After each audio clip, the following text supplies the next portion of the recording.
Hey everybody out there in YouTube land, this is Will the Dragon Whisperer, back with another video for the channel. And I know it's been a long time since I posted you guys, but unfortunately because of the economy, I had to go back into the full-time workforce, and right after I was hired, we lost some staff, and I've been having to pull 10, 12-hour days, 6, sometimes 7 days a week. I think I've had one day off in the last 15, so I hope you guys that things will loosen up at the job, but the new job I have is extremely fulfilling, and I'm going to be sharing that with you guys a little bit about it in the video later on. But a lot of amazing births here in the reptile room. Can't wait to share with you guys all the amazing, awesome, beautiful babies that we've hatched out here of multiple species. And also, it's okay, baby. This is Aurora, a proud mother. Her 7 beautiful eggs just hatched out, and I will be showing you guys her babies later on in the video. And also more babies to come. So I want to show you guys what we have developing here in the reptile room as well. And unfortunately, I had a very tragic loss in the last month. One of the animals that is the nearest and dearest to me of my entire collection. One that I spent probably the most one-on-one time with. And her death definitely could have been avoided. I feel personally responsible, and I'm going to share with you guys how that happened so that maybe you can avoid the same mistakes I made in the future and possibly save one of your animals. And also a little product review in this video. I stumbled upon a new thermostat that I've been using in some of my recent builds, and on a little snake rack I put together, and I want to share that with you guys and see what you guys think. I think it's a pretty cool little thermostat, inexpensive alternative to some of the reptile ones that are on the websites or that you find online and from the big box companies. So we're going to get straight to the video, guys. A lot of stuff to share, so let's hit the road. Roads? Where we're going, we don't need roads.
This is one of my baby ball python hatchlings taking its first yawn or breath of fresh air. I'm not really quite sure, but pretty cute.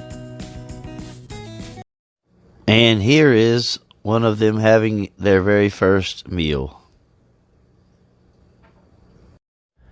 These are the beautiful male baby ball pythons that were produced by Aurora and Thor. I got 3 males out of the clutch, and it's kind of weird because out of the parents, Aurora is the much more vibrant, and her colors and patterns are much more pronounced than Thor. And the male babies seem to have a lot more orange, particularly along their back line, and they just seem to be a lot more vibrant. Their yellow patches also seem to be more orangish yellow instead of a golden yellow like the females that you will see in the video. And all of them are super happy and healthy. Now these are the females that came from the clutch produced by Aurora and Thor, and I got 4 out of the 7.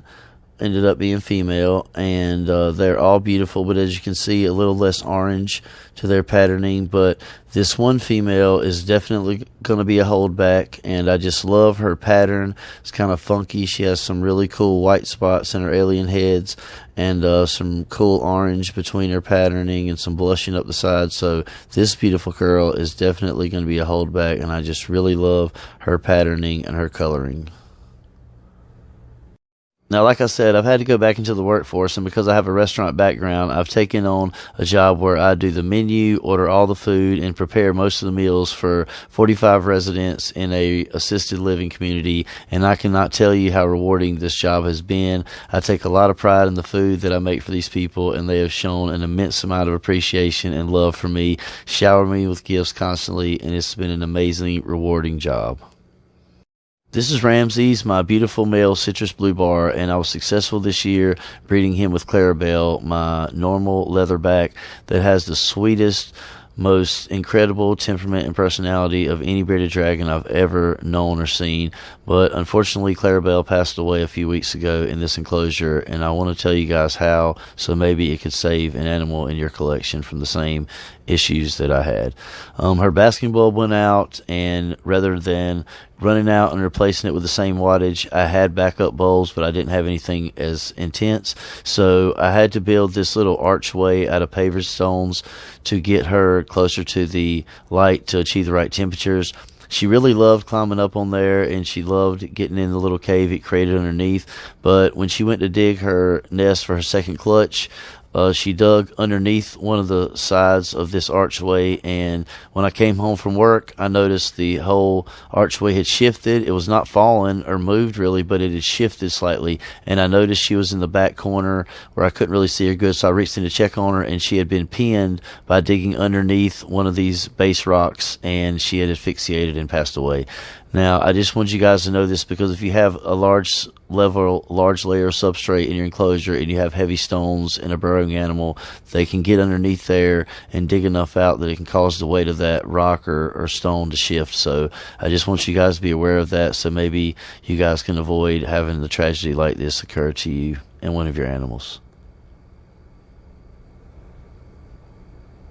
As I've grown older and wiser, I've tried my best to find the positive in everything, no matter how bad. And although losing Clarabelle was a really bad, terrible tragedy that's been severely hard for me to deal with, I was blessed with 5 fertile eggs out of her first clutch. So hopefully we'll have some beautiful dragon babies here in the next week or two, and I cannot wait to have one of her offspring to raise up and keep as my own.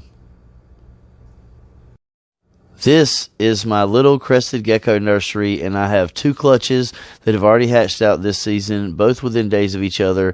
And one of the clutches was Godiva, one of my lily whites' first clutch and first breeding season, and I beat the odds and ended up being blessed with 2 lily whites. Both of her eggs in her first clutch produced lily whites, and these 4 babies are all 4 beautiful and amazing.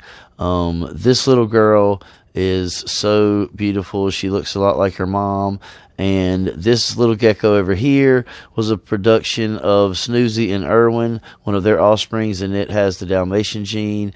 These 2 little guys over here, one of these is the other lily white that was produced by Godiva and Blaze, and the other gecko produced by Irwin and Snoozy, who has some beautiful tiger stripes on its back. But this little girl is so cute, and her facial pattern and little blotches are amazing, and she will definitely be a holdback staying here in the room. Quick product review here. This is the Pymeter PY20TT, and I've used this thermostat a few times lately, and I just recently installed it here on this makeshift nursery rack I have for the baby ball pythons.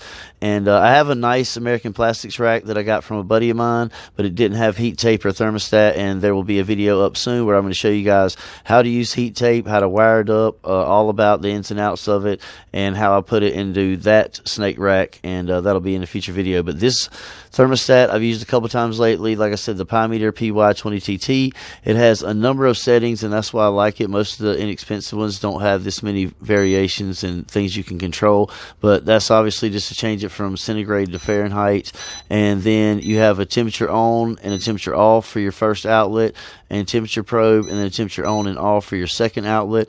It has dual temperature probes to go with each corresponding outlet, and then you also have a number of alarms you can set up for a low temperature alarm, a high temperature alarm, a whole zone alarm, different. You can actually calibrate if you think the temperature probes are not reading exactly what you think they are in that area. Then you can actually recalibrate your temperature probes and adjust those temperatures if you feel like that's necessary. So this is a really cool, I think $25 or $30 on Amazon, and I think it's very cost effective and saves money as opposed to the big Reptile thermometers or temperature controllers that are out there. And I think this is very effective. It does a great job so far. I've been very pleased with this product. Okay, you guys, once again, this is Will the Dragon Whisperer. This is my beautiful mama, Aurora, and hope you guys enjoyed the video. Smash that like button, ring that notification bell, consider subscribing if you're not a subscriber already, and hopefully I'll be posting a lot more frequently here in the future, and I can't wait to see you guys in the next video. Thanks for all your support, and I'm out.